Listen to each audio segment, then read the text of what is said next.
Minor driving చేసిండు, తల్లికి శిక్ష చేసింది కోర్టు సిరిసిల్లలో.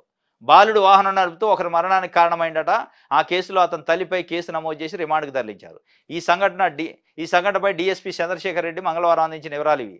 రాజన్న సిరిసిల్ల జిల్లా రుద్రంగి మండలం కేంద్రం బస్టాండ్ సమీపంలో ఈ నెలలోనే డిసెంబర్ 18 నాడే టూ వీలరుని ఒక సమీపంలో ఈ నెల 18 2 ద్విచక్ర వాహనాలు ఢీకొన్నాయి.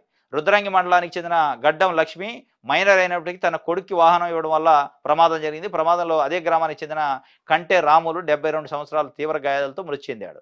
మృతుని కుటుంబ సభ్యుల ఫిర్యాదుతో కేసు నమోదు చేసిన పోలీసులు మైనర్కు బైక్ ఇచ్చిన తల్లిపై కేసు నమోదు చేసి రిమాండ్కు తరలించారు.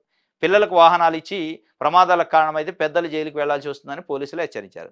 ఇది ఒక రకంగా ఆమె ఎవరు గడ్డం లక్ష్మికి సంబంధించిందే కాదు. గడ్డం లక్ష్మి నిన్న అరెస్ట్ అయ్యి రిమాండ్ అయ్యి జైలుకు పోయింది. ఎందుకు పోయింది? మైనర్ అని తెలిసి పిల్లగాడికి బండి ఇచ్చి పంపిందాడు వాళ్ళ కొడుక్కి. అది పెద్ద తప్పు.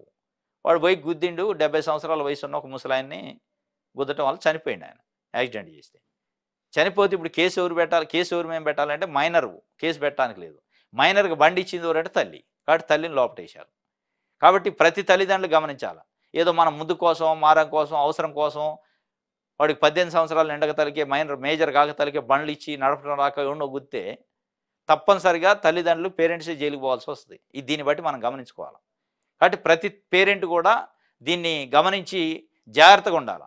పిల్లలకి అడ్డగోలుగా అలసిచ్చి బండ్లు ఇవ్వద్దు. ఇస్తే ఏదైనా జరగకపోతే సంతోషం, జరిగితే అనేది కూడా ఆలోచించాలి.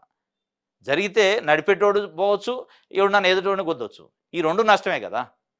కాబట్టి ఆమెని నిన్న రిమాండ్ చేసి జైలుకు పంపారు. ఈ పరిస్థితి ఎవరు తెచ్చుకోవద్దు. పిల్లలకు బండ్లు ఇచ్చే కాడ జాగ్రత్త వహించాలి.